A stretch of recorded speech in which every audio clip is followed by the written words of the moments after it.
Want to make sure those doors are latched, but they're not locked.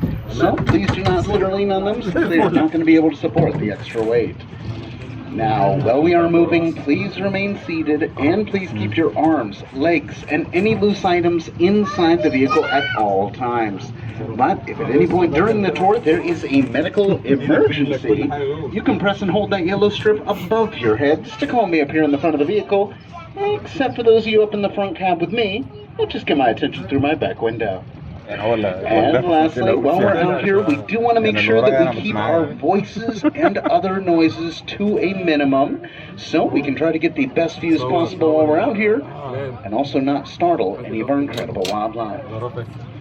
And speaking of incredible wildlife, looks like we've already found quite a few hanging out over here next to us in one of our first big savanna habitats. And of course, all of these amazing animals we're going to be talking about out here are all going to be very specially adapted to the areas they live in, and will have some very specialized skills to help them out there, which we'll talk about as we go, including with those giraffes, the rhinos, the antelope, the buffalo, the zebra, and so many others who are all going to live out there together. Now, at the moment, we do have ourselves a pretty nice view of our first Tower of Giraffe, because yes, that is actually what you call a group of giraffe. But we're actually going to try to get the better views of the animals in this field as we come back this way, a little later in our tour. We've got a lot of ground to cover out here and a lot to see, so we're going to keep moving for now, but we'll be back this way again. Their big savanna habitat that we're heading out towards right now, up the next hill here. And of course, the savanna is going to be one of the main areas we are focusing our conservation on. That also live in those areas. And of course, the African savannas, one of those 8 hubs, and the rhinos are one of the animals we are really focused on protecting out there. So, as we come up over the top of the hill, we are now going to be passing our Rhino Rescue Center, where we've actually got a bunch of our southern white rhinos who are enjoying some of these shade covers over here to the right-hand side at the moment. Now, these rhinos are going to be really important animals to us for a lot of different reasons.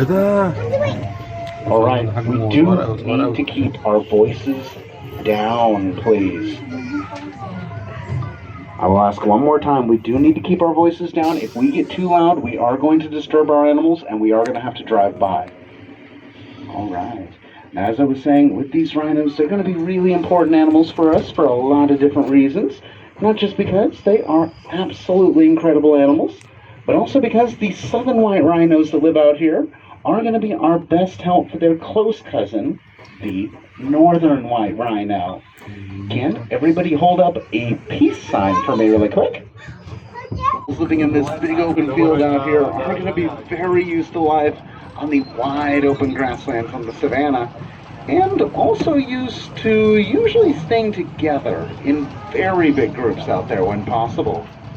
And that's because they actually are going to have some better safety in numbers when they do that, and of course more sets of eyes to watch for any predators. Of course, here at the safari park, none of these animals have to worry about predators. It's just kind of hard trying to explain that to an antelope for some reason. Can't imagine why. Now, speaking of antelope, we're going to be seeing a lot of them out here, and that's because there are a lot of them in Africa. In fact, there are actually over 70 different kinds of African antelope, and all of them are going to be built a little bit different with their own special style of survival, which we'll definitely mention as we bump into them, which we've definitely got some of them coming up just ahead of us here as well. But first, we also got a couple of our feathered friends coming up over here on the right-hand side in our bird marsh, including a bunch of different kinds of African pelicans, some yellow-billed stork, and some African crown cranes, all birds who are going to be just at home close to the water, as they might be out on some of those big open fields like those savannas.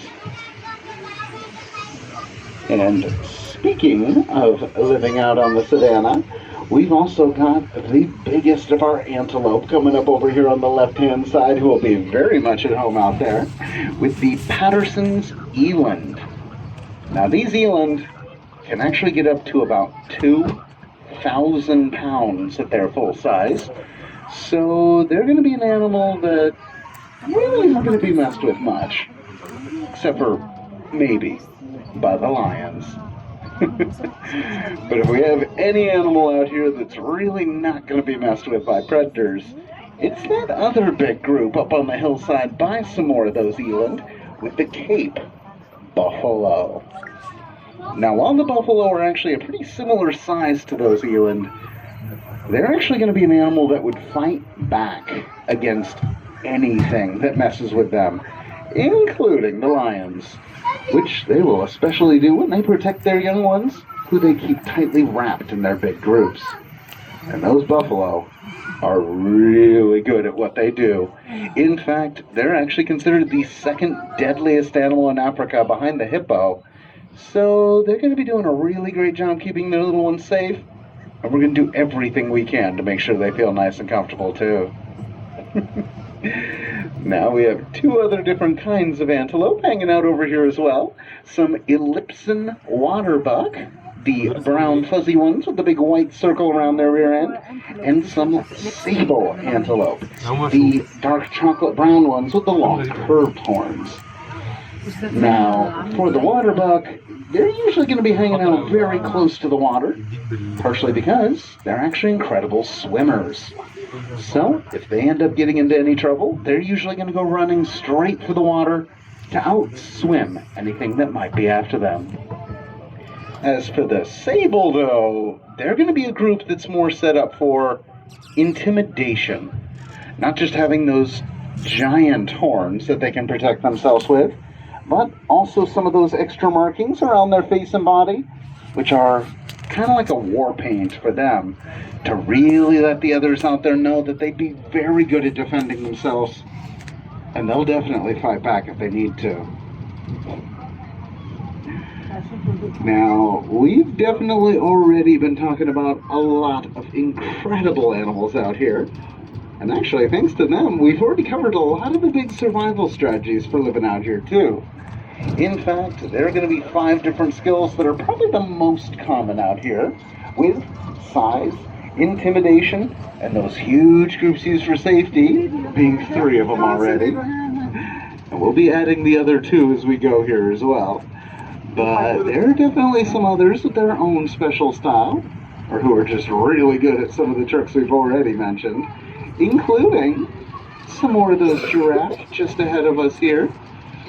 But you might be able to spot one of those giraffe that's definitely not as big as the others, because it's actually one of our newest babies out here. Just over there across from us, we have our 1-month-old boy, who is probably already over 7 feet tall at this point. Now, when they're born, they're actually going to make about a 6-foot drop to the ground from their mom. They're usually going to be up and walking only minutes later. And they actually need to be able to do that too, since they definitely do not have the size that are going to keep the adults safe yet. So for now, their best chance is staying close to their parents and the rest of the herd until they get a little bit bigger and have a couple other tricks they can rely on for their safety too. Now, when it comes to an adult giraffe though, they get a lot of special privileges that come with being the tallest, including being able to reach way up into the trees to grab the branches and leaves up there that only they can get to. And it's also going to help make them the natural lookouts on the savannah too.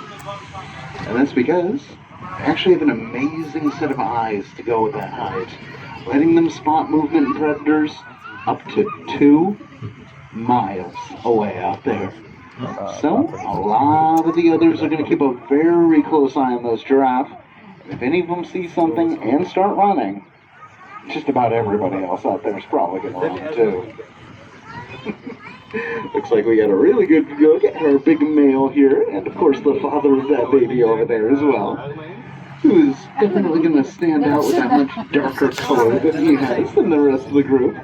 But that's actually pretty common to a lot of the boys out here.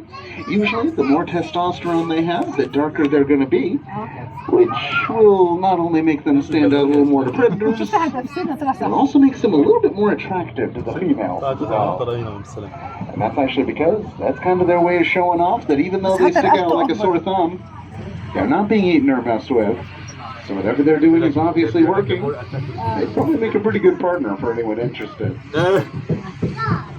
Now it looks like we do have another group over there as well, with some Hemsbach or Gemsbach, those bright silver antelope with the really long horns and the really pretty markings all over their body, who are definitely another one going for that intimidation factor, but who are also...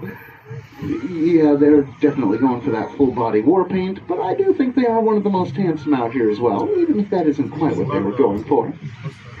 We have another animal on the other side with a very similar color scheme too, with some Somali wild ass.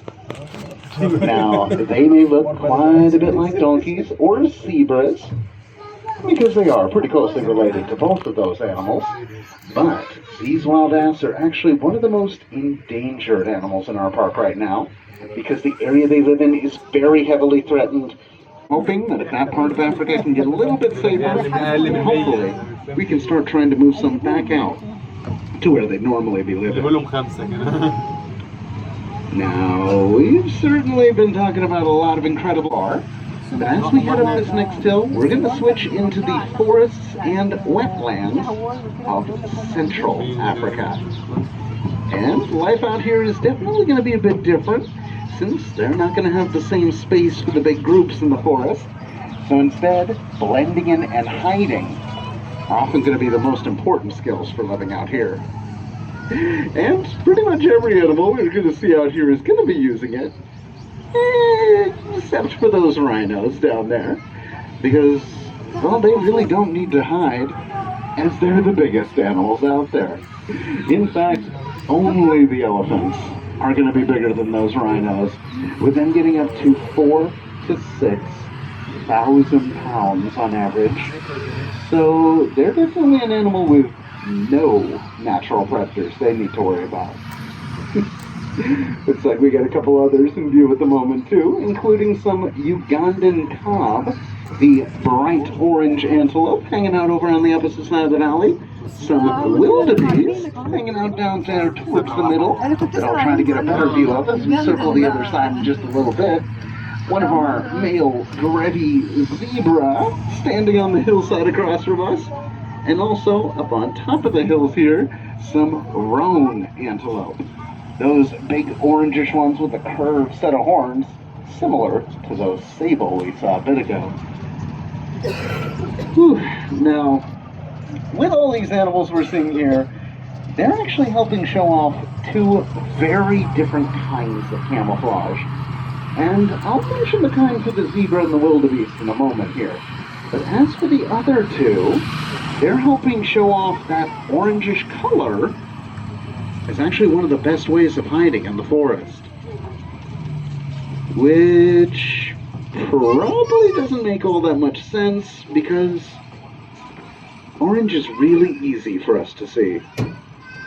But that's actually because that kind of camouflage doesn't work on us, but it does work on their predators.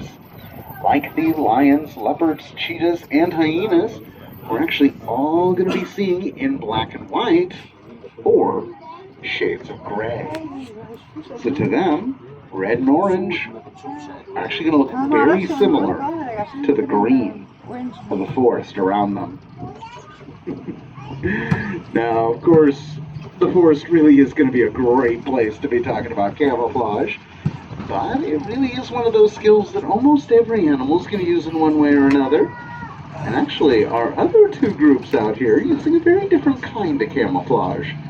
Not for blending in with their surroundings, but with each other in their huge groups out on the savannah.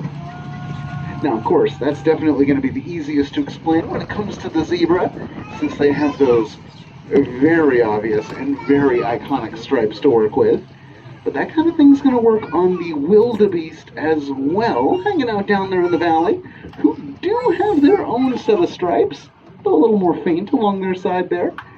And actually, if you look down at that group out ahead of us there, you might even see a couple new babies in that herd as well, who are actually just under a week old right now. So definitely some of the newest animals we have out here at the moment. But you can imagine that when those groups are together, it's just going to look like one giant blob of stripes.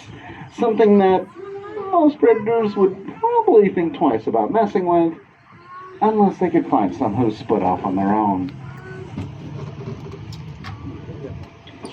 Now, of course, animals like those wildebeest and the zebra are not just going to have the big groups, and also that camouflage as well. But of course, they and a lot of the other animals we've been talking about are definitely going to be some very big animals too. We're going to get a lot of great protection with that size. But that does also mean they're going to need to eat a lot to support those bigger bodies.